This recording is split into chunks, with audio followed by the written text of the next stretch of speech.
Amen po? Kaya po ako daw naniniwala na may pangit eh. Amen? Because God created men according to His image. Lahat tayo maganda, mga kapatid. Merong napopugian sa'yo, merong napapakita sa'yo. Diba? Kaya hindi mo talaga pwedeng meron namang napapakita sa'yo, napopugian naman sa'yo. Amen? Kaya po, yung salitang pogi, it is in the eye of the beholder. Hindi po ito sa sarili mo lang. Amen po? Kaya hindi mo pwedeng i-judge yung sarili mo according to what you know. Tama? Amen. When God created you, He gave you dominion. Ang unang-unang binigay ni Lord, after He created us, according to His image, is dominion. Amen? Hindi po ganong tinatalakay ito in any preaching, pero gusto ko lang pong talakayin sa inyo. Ang unang task na binigay ng Diyos sa tao, napaka-importante. Amen? This is dominionship, meaning to reign of. Pero ang sinabi, to rule of. Pero ang sinabi po sa Bible, to have dominion over their territory. Lahat po tayo binigyan ni Lord ng territory natin. Pamilya mo, workplace mo, diba, mga kaibigan mo, family mo, that is your territory. But God give you the ability to rule them. Amen po? Doon po tayo tinitira ng kaaway, mga kapatid. Let's summarize the Bible. Ang buhay po natin, pumapalpak-palpak dahil ang tinitira ng kaaway, yung ating pong rulership. Amen po? Kaya po naniniwala po kung gaano ka-importante po yung choose life. Because of religion, marami pong mga mananampalataya, amen, sometimes, nadidelay po yung kanila mga future because kadalasan, madalas po tayo pagpe-pray ko muna, pastor. Anong nangyari sa prayer mo? 2 taon na, wala pa po ako sagot, pastor. Pagpe-pray ko pa. Amen? Naintindihan niyo yung mga ganun? But God created you to have dominion. There is something that the devil is doing, amen, para po mawala po sa mindset natin yung ating first task na binigay ng Diyos sa atin. Kaya po naniniwala po ako napaka-importante. There is one tools that God has given you, pinagkatiwala niya na napaka-importante, which is connected to your dominionship. Kung bakit niyo kayang mag-rulership sa lahat ng binigay ng Diyos sa inyo. And ito po yung message natin, mga kapatid. Your power of choice is your dominionship. Yung kapangyarihan mo na pumili, mga kapatid. Nung binigyan ka ni Lord ng task to have dominion, mga kapatid, hindi po ito yung binigyan ka ni Lord ng magic wand. Amen? Napagka i-magic mo na ganyan, mangyayari na maganda. But God has given you, because meron ka ng pagka-Diyos sa sarili mo. But God has given you the power to choose what is right and wrong. Amen po? Kaya napaka-makapangyarihan po na maintindihan po natin yung kapangyarihan ng pagpili. Amen po?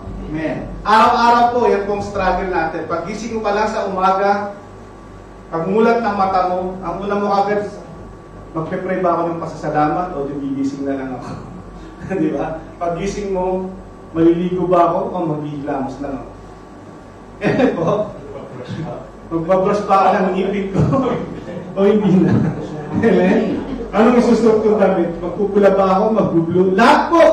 Every little things. There is choices. Iniwala kayo doon?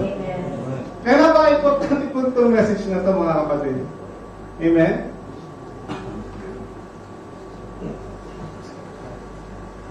Amen. The walk of a person into life is a straight path, mga kapatid. Kaya kung mapapansin mo, kung magbabasa ka ng Bible, there is only one pattern. Theologians consider us like a train. Ang pagpunta sa kaliwanagan, mga kaibigan, parang train. Ang head, merong head na humihila sa mga anong tawag doon? Cartridge, basta ganun. Di ba yung train? Ulo lang naman yung umaandar doon, tapos lahat nakadikit doon. Amen po. Ganun din po yun. The moment na yung katawan nagsarili, mga kapatid, diskaril po yun, mga kapatid. Laging ang ulo, siya dapat ang magdikta sa pupunta dahil kasi siya lang ang nakakaalam ng tama. Amen po? Aminin po natin na tayong mga tao sometimes, we don't know what is right and wrong. Hindi po natin alam kung ano yung maganda at pangit. Amen? Kaya nga po yung young man, dahil ko binabanggit, when he came to Jesus, sabi niya gano'n, "Young master, how can I enter to the kingdom of God?" Tapos, ay sabi niya pala, "Good teacher." Ang sagot sa kanya ni Lord, nakakagulat eh. Who are you to know what is good? Di ba? Sabi niya, "Good because I know." Sinusunod ko po yung law. Mula pagkabata ko, ginagawa ko to. Di ba? Pero sabi ni Lord, "Ganun ba? O ngayon yung kayamanan mo, ibenta mo at pamahagi mo sa lahat." Then, hindi na siya nag-follow, di ba? Because sometimes, we really don't know what is good. May mga nangyayari sa atin, kala natin disaster na sa buhay natin. We think it is very bad. Tapos pagdating ng outcome, blessing pala. Amen. Iniiyakan natin, tapos yung pala, blessing pala. Amen po? Kaya po minsan, talagang hindi po natin alam yung what is good and what is bad. Amen po? Amen. Choice is the most powerful tool. We have everything boils down to choice. Lahat ng bagay will fall down into choice. Amen po?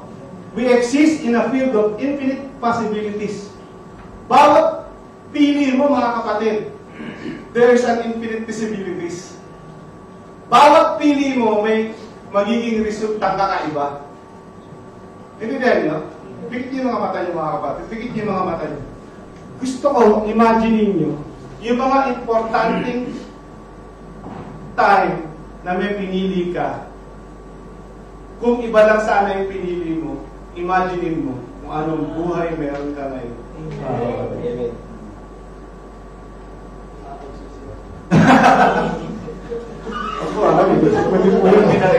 Alam niyo mga kapatid.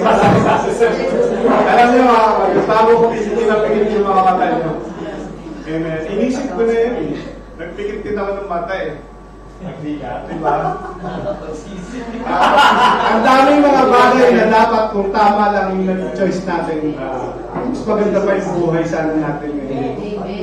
Hindi ko sinasabing lahat ng tao dito palpak. May mga tao naman talaga na very keen sa kanilang choices mula pagkabata. And they have success. Pero sa mga katulad ko po, palpak po ang buhay ko dati. Amen? Hindi pa ako nagmamagaling at nagmamarunong. Amen? I know myself and I made a lot of wrong choices. Amen po? Amen. Pero kagandahan lang sa Panginoon, hindi laging huli. Amen? Hanggang nabubuhay tayo, may pag-asa tayo. Amen. Wala kang pag-asa pag bukas pati ka na. Amen po? Amen. Pero hanggang nabubuhay tayo, pwede po natin baguhin sarili natin. Amen po? Amen. We exist in a field of infinite possibilities. Every choice we make can shut infinite doors.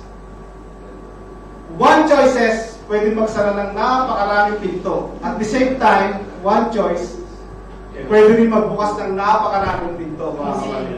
Amen? In any point, we can change the direction of our life.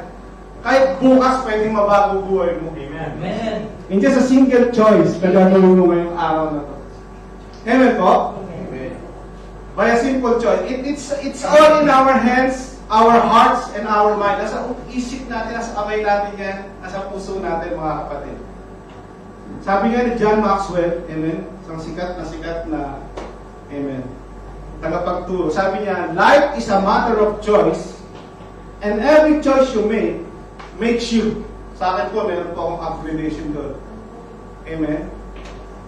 Life is a matter of choice. Amen. And every choice you make makes you. Ako, may dagdag ako dyan. Either make you or break you. Amen po? Totoo po yan. Kaya po basahin po natin ang aking verse ngayong umagang ito. Introduction pa lang po yun. Deuteronomy chapter 30 verse 19-20. Amen. Ito po ang ating year verse in Deuteronomy 39. I call heaven and earth as witness today. Our God is a God of today. Amen. Ngayong araw na to, it can change your life. Makes you or break you. Ganun po yun. Sabi niya ganun, ang witness dito between heaven and earth, talagang witness.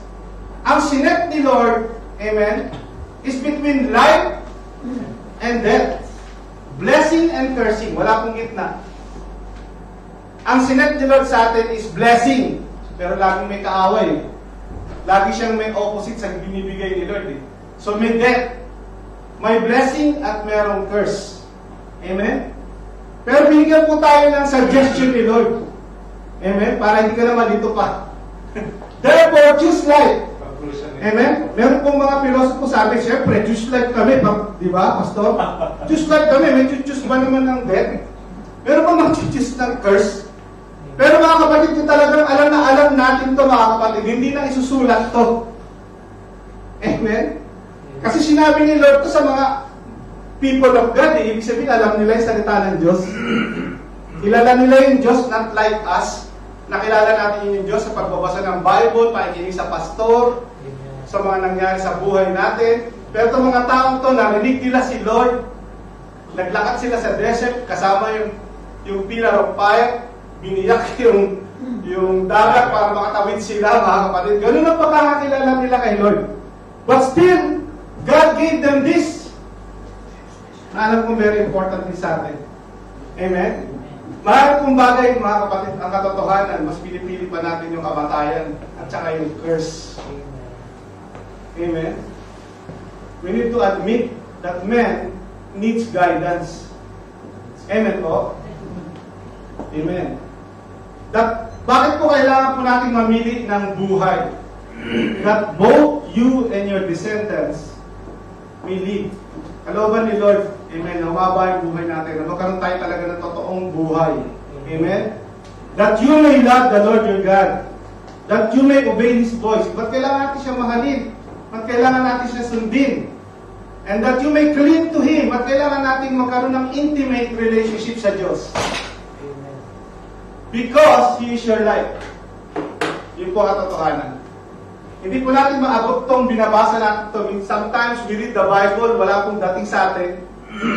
Because we didn't understand that God is our life. We always think that our life is our life. Walang pwede makialam dito. Amen? Amen po? Amen. Parang po yung sinasabi kong payo. Pinagkaloob sa iyo ng Diyos yung buhay na to. At kung hakayaan niya na ikaw mag-divide nito, sasabihin mo, mga 40% ilalagay ko sa Diyos to, mga 30% sa trabaho. Yung pie. Kahit anong galing mo maghati-hati ng pie, laging may maaapektuhan ka. Makukulang yung oras mo sa anak mo. Maaari magkulang yung oras mo sa pamilya mo. Dadagdagan mo ngayon yung pie sa pamilya mo, makukulang ka ng oras sa Diyos. Amen? Ang katotohanan, pagka binigay mo yung buong pie kay Lord, siya yung mag-a-arrange ng oras mo. Seek ye the kingdom first and everything will be added unto you. When you seek God, when you give God all, He will give you all. Amen po? Kaya may mga tao, amen, pag gumalakad ng katwiran, yung pagpapala, mga kapatid, hindi mo na kailangan magtrabaho ng maigi. Because the favor of God is upon you. Amen po? Hindi po yung wala kang favor, overtime ka ng overtime, wala ka ng oras, pagod na pagod ka sa trabaho mo.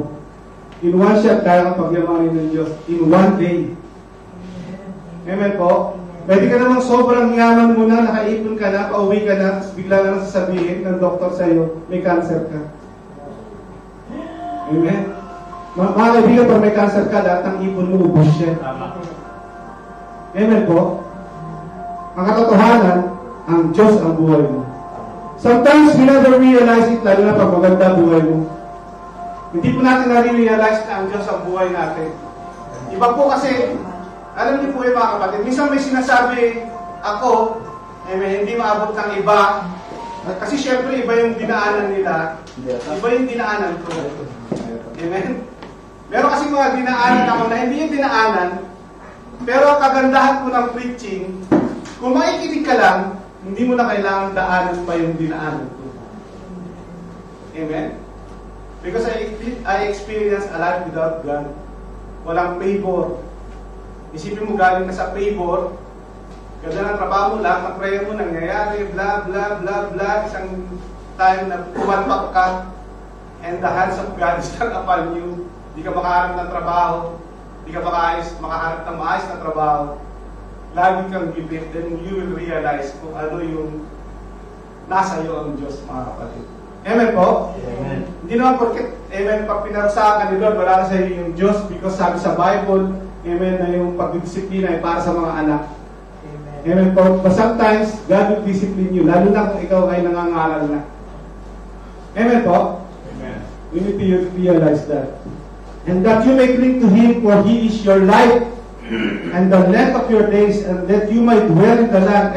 That you may dwell in the land, every believer has a promised land. Diba? Nung pinalaya ng Diyos ang mga Israelites, dinala po sila sa promised land. Bakit? Ang kalooban talaga ng Diyos, when God created men, He just not create earth. Diba? Hindi yan basta dinikha yung mundo, tapos nilagay niya yung men doon. Amen? Kahit Katolika ka, alam mo. When God created man, saan niya ko dinala? Saan? Paradise. Sa Garden of Eden, mga kapatid. Amen? Tayo, naghihintay tayo ng kamatayan para pumunta sa langit. Pero katotohanan, when God created man, ang unang-una niyang ginawa, dinala ka na niya sa langit eh. Because you are created para dun. Gano'n ka kamahal ng Diyos, nilikha ka para dalhin sa paraiso, mga kapatid. Amen. Amen? Anywhere in the Bible, laging ang pangako niya, Jeremiah 29:11, for my plans for you is to prosper you and not to harm you, but to give you hope in the future. John 10:10, I give you life and life to the fullest. Diba? Ang dami pong babasahin sa Bible, puro ang pangako ni Lord, magkaroon ka ng buhay na ganap at kasiya-siya. Kaya lagi po ang tanong, talagang mapagmahal ng Diyos, bakit ganito ang buhay ko, pastor? Bakit? Kung talagang mapagmahal ng Diyos, kung talagang nilikha niya ang tao na maganda yung buhay, bakit ganito ang buhay ko, pastor? Ang sabi ko lang, tanongin mo yung sarili mo. Amen? Pwede ko rin pong tanongin yun eh, bakit naging ganito ang buhay ko? And then, kung magiging totoo ka lang sa sarili mo, iisipin mo, lahat ng ginawa mo, umpisa pa lang nung pinag-aaral ka, hindi ka nag-aaral, hindi ka nag-graduate, ayaw mag-aaral, nag-asawa ka kagad. Marirealize mo, ikaw rin ang gumawa ng buhay mo, kung bakit ka ganyan. Amen? Ang matindi pa yung choices mo can affect the future and the future of your children.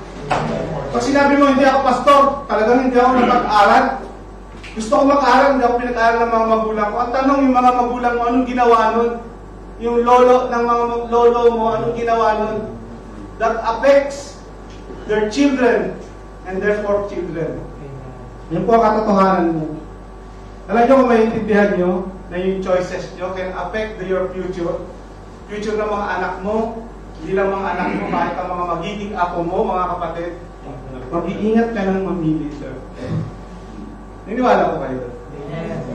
Amen po. Ayaw po kumikit at manalangin.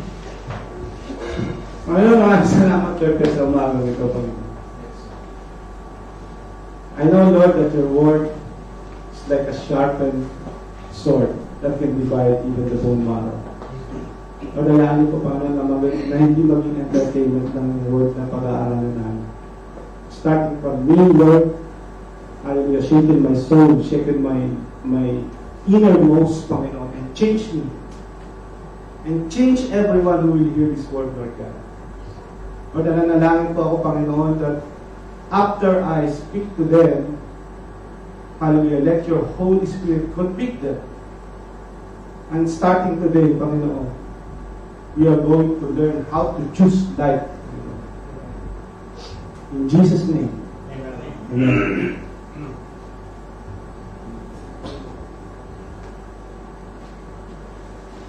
Amen. Sa Tagalog po, amen, sabi ko rito, saksi ko ang langit at ang lupa na ngayon inilalahad ko sa inyo ang buhay o kamatayan at ang pagpapala o sumpa. Kaya naman piliin niyo na ang buhay para kayo at ang inyong lahi ay mabuhay ng mabuti at matagal.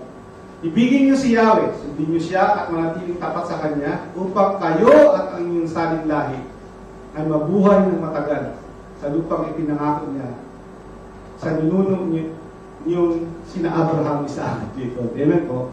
Amen. The power of choice, the dynamic of choice and decision have always fascinated me ako. Fascination ko po. The realization that an individual can literally make or break their life as the result of their decision is quite sobering. Talagang nakakagising po yan. Amen po. When one considers the fact that the choices they will make today will determine the quality and standing of their life in 10, 20, or 30 years, mga kapatid, the power and effects of those decisions become crystal clear. Amen. Nag-uumpisa ka pa lang, mga kapatid. Sabihin ko sa inyo, the moment na mag-decide ka pa lang, yun pa lang, alam mo na agad kung panalo ka o talo ka sa nilalakaran. Amen. Ang katotohanan niya, mga kapatid, pagka nagkaroon ka ng sanga, laging kailangan mo mag-decide, alam mo na agad kung talo ka o panalo ka dun. God created you so intelligent enough to know that. Pero devil mo tayo.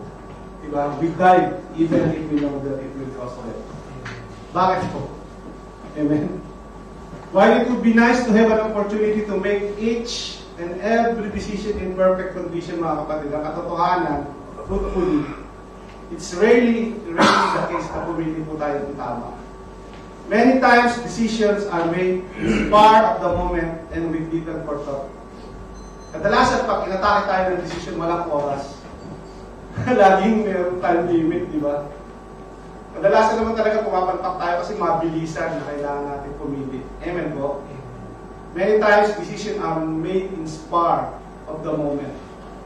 Sabi nito, coupled together with the fact that every decision brings it with a vast array of influencing factors. Ano po yung mga factors na yun? Emotion, di ba? Pressure from other people, amen? As well as unknown information. Maaaring mali, thought mo doon, kala mo tama yun. Ang information na alam mo doon sa bagay na pipiliin mo, tama, okay lang. Amen? You can quickly end up with a recipe of potential disaster, mga kapatid. This frequently is the situation today, mga kapatid. Amen? Which is precisely why so many people are making so many bad decisions on a regular basis. When a person makes one bad decision after another, yun po ang disaster. Magkamali ka ngayon, okay lang. Pero magkamali ka ngayon, bukas magkakamali ka na naman. Sa sunod na araw, magkakamali ka na naman. Masama po magpakamatay. Pero pagka ganun ka, mga kapatid, parang kung nagpapakamatay ka na. Amen? That is voluntarily suicide, mga kapatid. OA ba yun? Hindi, mga kapatid. Ito, aminin natin na may mga tao ganito. Love life na lang. May nakilala. May asawa na. May asawa, nakilala ng babae. May asawa ka na eh. Dapat nga, hindi na eh. Diba? Amen, amen. Lalo sa lalaki. Pero ang gagawin, maliligaw pa. Mali ka na. Tama? Amen. So, pumalpak ka doon, nasaktan ka, natuto ka, and then, ang Diyos naman kasi mapagpatawad sa yung circumstances mo, nag-heal yun eh. Pero susunod, gagawin mo ulit yun, mga kapatid. Mas maayos, gagawin mo ulit yun, mga kapatid. Sa lalaki, medyo ang impact niya hindi galong malaki. Pero sa babae po, paano? Amen? Nung bata ka pa, in love ka, pugi. Pagkatapos, ang nangyari, nabuntis, walang marriage. Okay lang sana kung walang marriage. Paano kung kinasal, tapos naghiwalay din. Diba? May mga kilala pa nga ako, hindi sa masama, hindi ko sinasabi na palpak sila, pangit yung buhay nila. Kasi kung naging babae rin naman ako, ganun din ako. Pero mga kapatid, tingnan mo may mga kilala ko ako, which even pastora pa nga yung iba, mga dalawa, tatlong anak, makakaiba tatay, di ba? Hindi dahil sa palpak sila, mga kapatid. We never learn from our mistake. Kaya dapat maging pure tayo, mga kapatid. Nagkamali, okay. Tumayo ka ulit, and hindi na ako magkakamali next time. Amen po? Kasi sa isang pagkakamali lang, mga kapatid, ang laki ng bakit. Ito kung na-force ko lang, yung mangyayari sa akin noon, hindi ko sana ginawa yung nangyari yun para hindi nagkasira-sira yung buhay.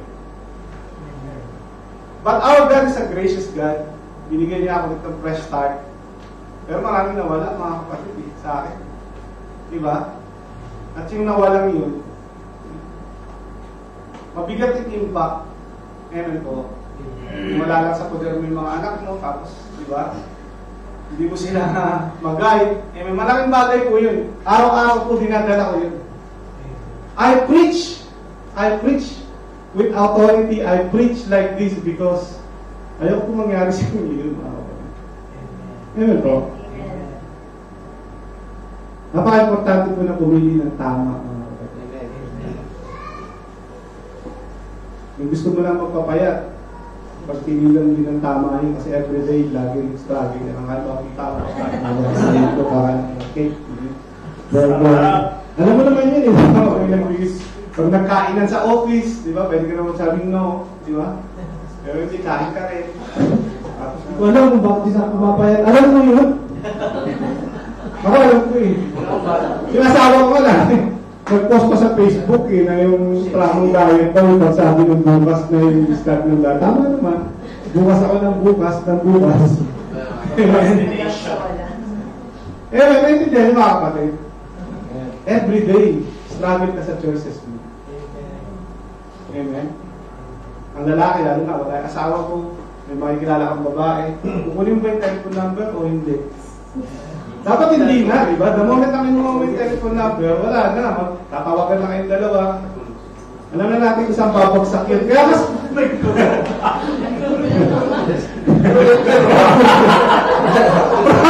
Hindi kayo yung friends ko, buhay ko to. Oh, wow. Tadi dalawa. Sino sa iyo? Ito ang pinakamasakit. Mga kailangan. Real talk tayo, real talk.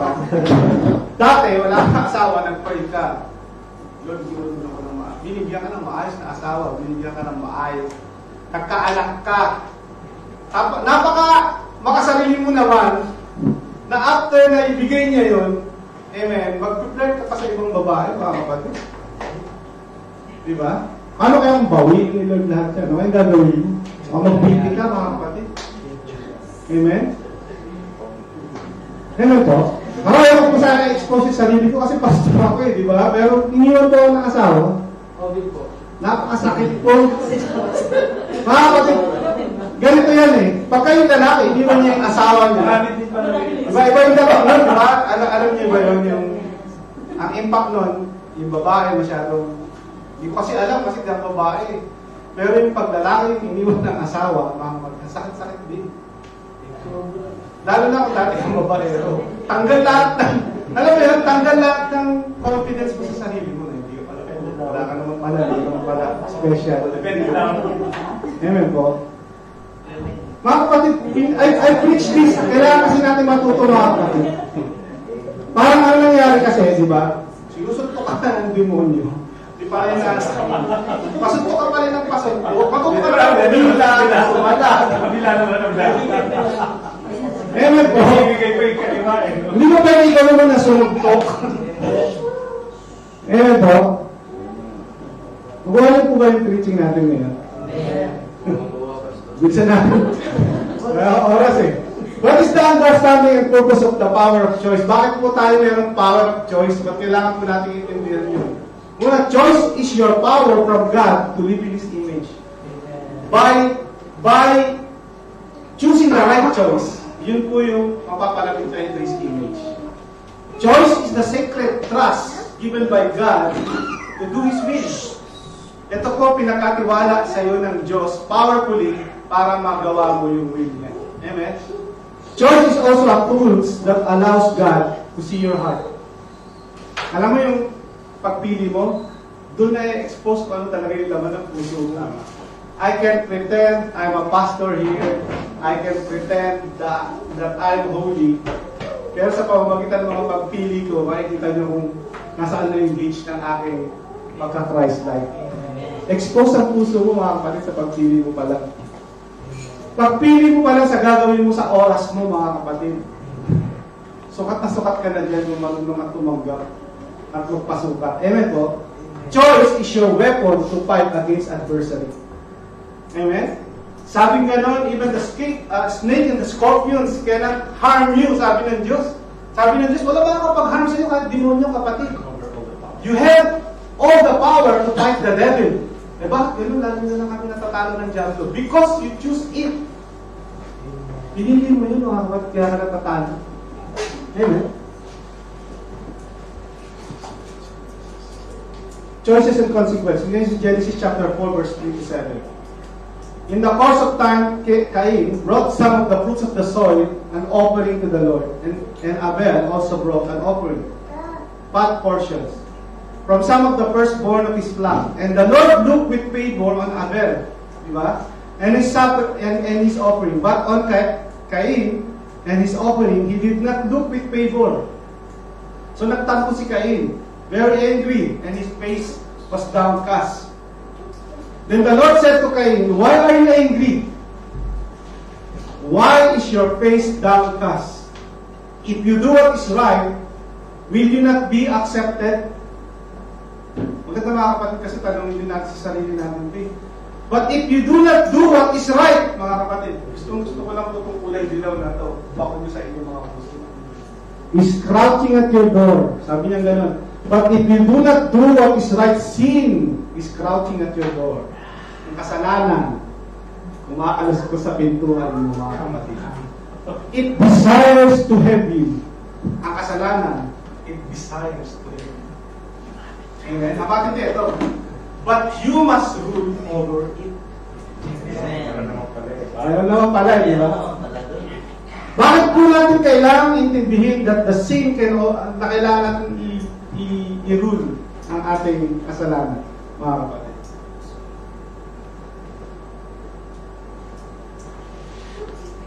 Deuteronomy chapter 28 verse 45, mga kapatid. Sabi dito, "Moreover, all these curses shall come upon you and pursue and overtake you until you are destroyed, because you did not obey the voice of the Lord your God to keep His command and His statutes which commanded you." Mga kaibigan, the moment that curse crouch in your door and manage to penetrate your door, mga kapatid, it will pursue you, it will overtake you, and it will not stop until you are destroyed. We need to rule it. We need to fight it. We need to win it, mga kapatid. By the power of choice. Kung pipili ka ng mali, mga kapatid, in the future, huwag kang lalapit sa amin, iyak-iyak ka sa mo. Basta pag-pray mo, wala ko magagawa. The moment that curse penetrate your door, mga kapatid, wala na po, tapos na po yung laban natin doon. Maghihintay ka, okay, si Lord makapangyarihan, kaya niyang gumawa ng paraan para i-revive ka na, but it will take time. Kailangan mong i-endure yun until na makabalik ka ulit. Amen po? Kaya tanong, is the pressure of time forcing me to make a premature decision? Yes, Proverbs, amen. Proverbs chapter 21 verse 5, "The plans of the diligent lead surely to advantage," mga kapatid, "but everyone who is hasty comes surely to poverty." So pag may mga decision making, huwag po tayo mag-decision agad. Take time. Amen. Proverbs chapter 19 verse 2 sa Amplified, "Also it is not good for a person to be without knowledge." Amen. "And he who hurries with his feet." Ano po ibig sabihin ng he who hurries with his feet? Acting impulsively and proceeding without caution or analyzing the consequence. Amen. Sins, magkakasala. So lahat ng mga bagay na pumupunta sa iyo, hindi blessing yan. Hindi lahat ng bagay na pumupunta sa iyo. Kailangan mo rin i-analyze. Huwag tayo impulsively, mga kapatid. Hindi lahat na papasok na tingin natin na blessing sa iyo yan. Minsan nga kaya nagpapalpak dahil kala mo blessing yun eh. Sunggab ka ng sunggab. Analyze it, mga kapatid. Use the given mind God gave us. Amen. And proceeding without caution or analyzing will fall you into sin.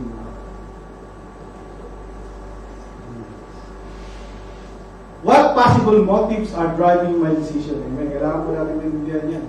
All the ways of man are clean in his own sight, mga kapatid. Yun po ang katotohanan. Lahat ng mga bagay, hindi natin tama eh. Amen. But the Lord weighs the motives. Si Lord na nakakalam. Alam niyo, pinakamaganda kung meron ka talagang, ang tawag doon, yung self-acceptance. Lagi mong tanungin yung motibo mo sa lahat ng mga bagay na ginagawa mo. Di ba? Paglalagay nga lang ng offering eh, di ba? Pwede mong tanongin sa sarili mo, motibo ko ba't bibigyan ako ng offering? Anong motibo ko ba't ako nag-church? Anong motibo ko bakit ako nag-preach? Ano bang motibo ko bakit gusto kong mag-excel dito? Amen? Ask your motive, sarili mo. Amen? Kung talagang honest ka na sa sarili mo, amen, sasagutin ka ng Diyos. at ng sarili mo. Amen. Proverbs 29, who can say, I have cleansed my heart, I am pure from my sin? Yan po ang tao, tingnan mo. Sino magsasabi sa akin, amen, na malinis ang puso ko, that I am pure from my sin? Diyos lang, mga kapatid. Amen. Question to ask, mga kapatid, with this. Una, acknowledge that you have a blind spot. Amen? Huwag po natin iisipin lagi na puro tama tayo. We have a blind spot. To honestly assess your motives, both good and bad. Amen? Kaya po mga kapatid, minsan, ito po natutunan ko sa taga-taga sa ministry. Pag kayong tao, may siyang ginawa na gano'n, hindi ko kaagad ma-assess tama o mali yung ginawa niya. Kasi hindi ko malang motive niya eh. Ba't di siya pumunta? Bakit niya ginawa yun? Ba't siya nagalit? Hindi mo alam yung motibo niya. Dahil minsan, tingin mo pangit, pero pag naiintindihan mo yung motibo, tama pala. And then, nagkamali ka ng judgment ko, di ba? Hindi, ano mga kapatid? Acknowledge that you have a blind spot. Hindi lahat alam mo, mga kapatid. Amen? Give other permission to speak into your life. Amen? Hayaan mo na magsalita sa iyo ng tao. What is the collective counsel on my community, mga kapatid? Ano po ibig sabihin ba na kailangan mo magkaroon ng mga collection? Kasi di ba pagka meron kang kailangan pagpilihan, magtanong-tanong sa mga kapatiran. Bakit? Proverbs 11:14, where there is no guidance, the people fall. But in an abundance of counselors, there is victory.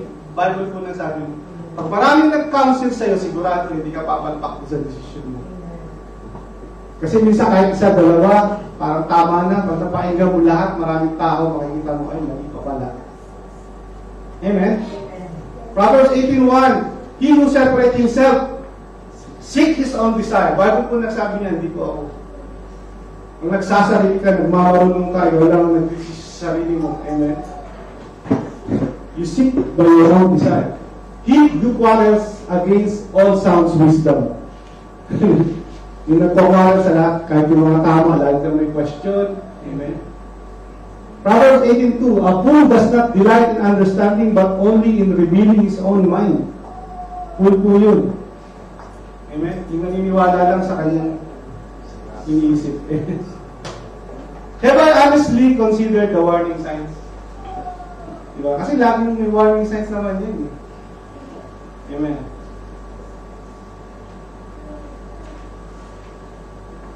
Proverbs 10:17.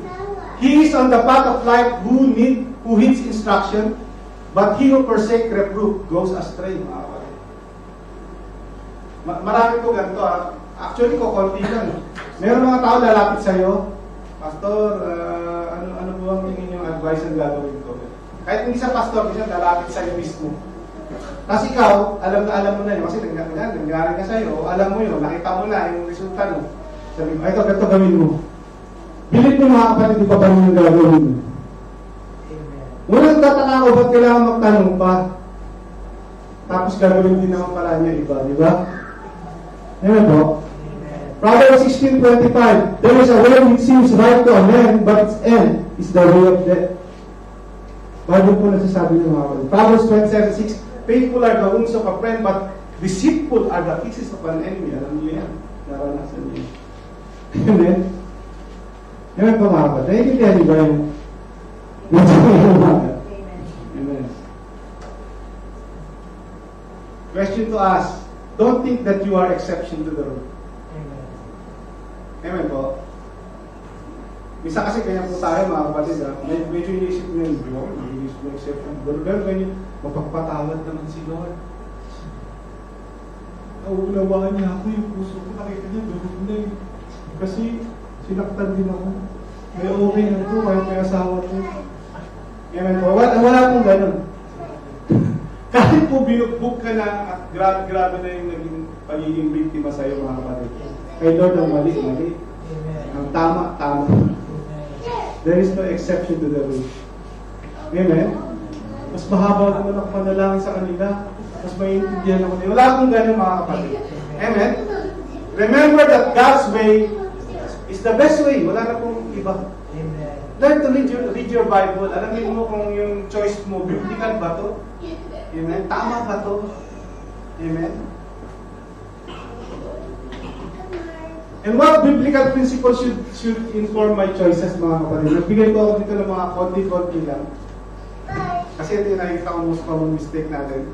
Proverbs 2:6, sabi dito, for the Lord gives wisdom from His mouth, comes knowledge and understanding. Minsan, amen, bumabasa pa tayo ng mga sinulat ni Oprah para kumuha po tayo ng hack of life, mga kapatid. Pero ang katotohanan, mga kapatid, Bible is the best book for you to read what is right and wrong para sa buhay. Amen.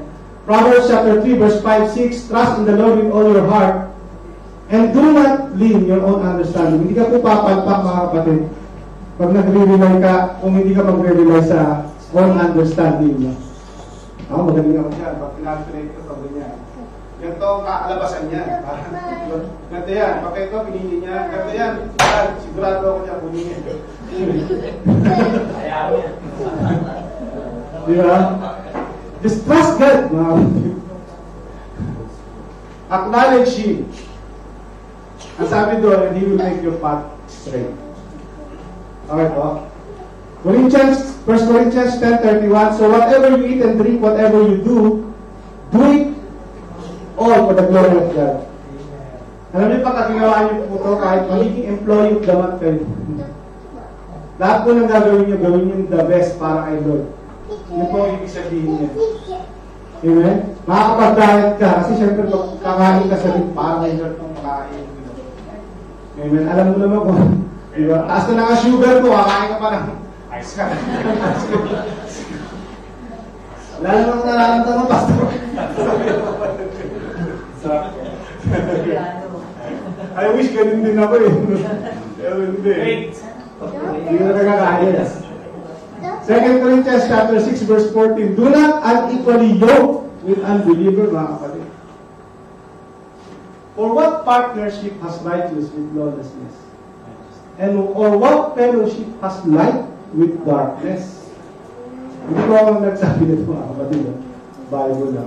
Kadalasan dito po tayo pumapalpak. Kung saan mo po ibabag yung karne, doon po yung maglalasa. Hindi pwedeng ibabag mo yung karne sa toyo, tapos maglalasang suka. Gusto mo magbago? Magbago ka ng kaibigan mo. Amen! Pag hindi ka nagbago ng kaibigan mo, birds with the same feather always flock together, mga kapatid. Ang unang-unang gagawin mo pag gusto mo magbago, magpalit ka ng mga kaibigan mo. Amen? Those people who will influence you ng tama. Amen? Dito namin sinasabi kami, those who will influence you ng tama. Amen.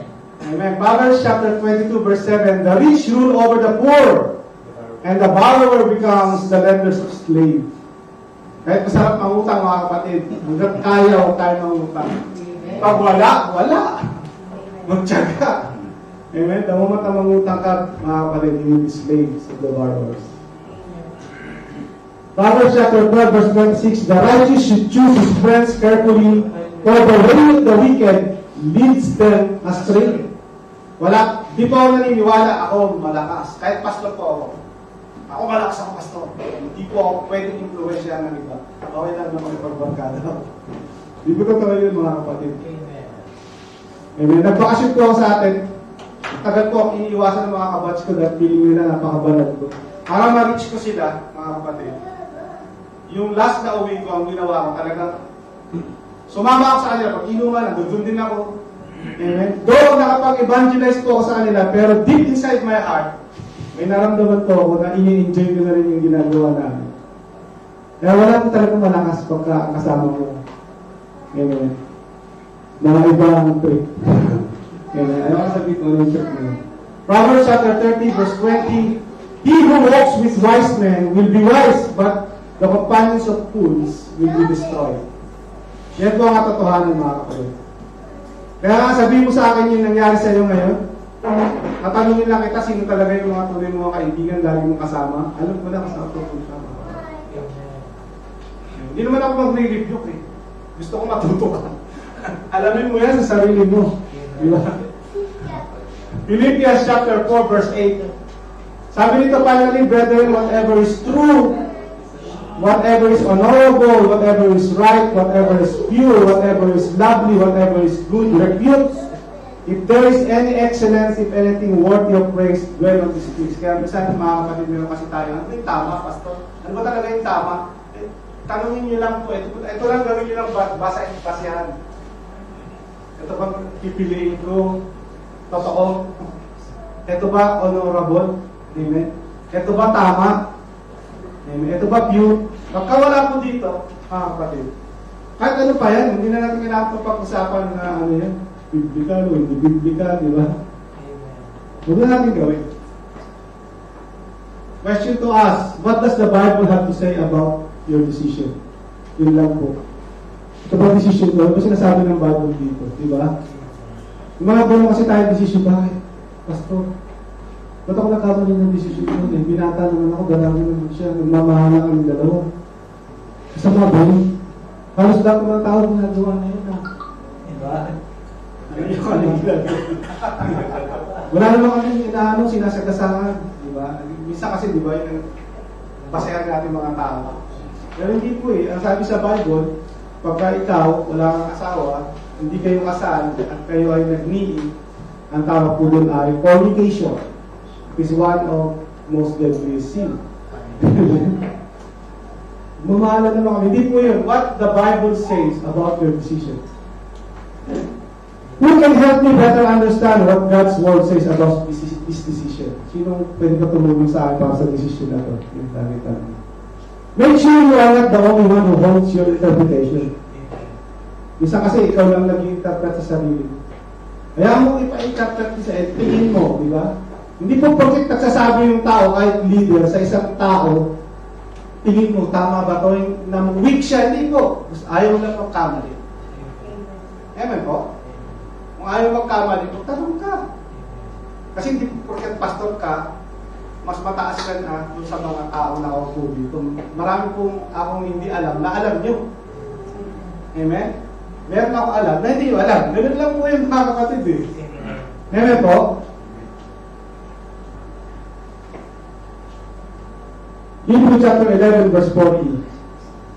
God having provided something better for us. Yung po ang katotohanan. That they should not be made perfect apart from us. May nilaan ang Diyos sa ating napakabuti at hindi mape-perfecto yun kung hindi po tayo makikiko-open sa Diyos. Amen po? So tigilan na po natin yung kaka-question kay Lord na napakabuti niya, bakit ganito, napakabuti niya, ba't kailangan may namamatay na mga bata, pinapatay. Di ba? Ba't inalaw ni Lord na mapatay yung anak ko at na-rape, gano'n? Amen? Hindi po inalaw ni Lord yun, mga kapatid. Meron kasing nag-alaw. Yung anak niya, hindi disiplina, naging addict. Amen? Agad po yan eh. Channel po to eh. Channel to, mga kapatid. Hindi po to, mga kapatid, na sa'yo lang yun. Hindi po. Minsan, kahit kapitbahay mo can affect you dahil sa anong choices nila. Amen po? Jesus said, if you hold my teaching, you are really my disciples, then you will know the truth, and the truth will set you free. Amen. Madalas po tayo nagtatanong, sino ba yung tama? Ano ba yung tama? Tama ba kami? Tama ba sila? Amen. Ito lang po eh. Word lang yun. If you hold my teaching, kahit anong church ka, kahit anong pananampalataya mo, if you hold Jesus' teaching according to my belief, because I believe in the Bible, amen, then you will know the truth and the truth will set you free. Amen? Discipline is a choice. It's simply consistently choosing hard right over easy wrong. Yun po ang katotohanan mga kapatid. Ayaw ko ito mali.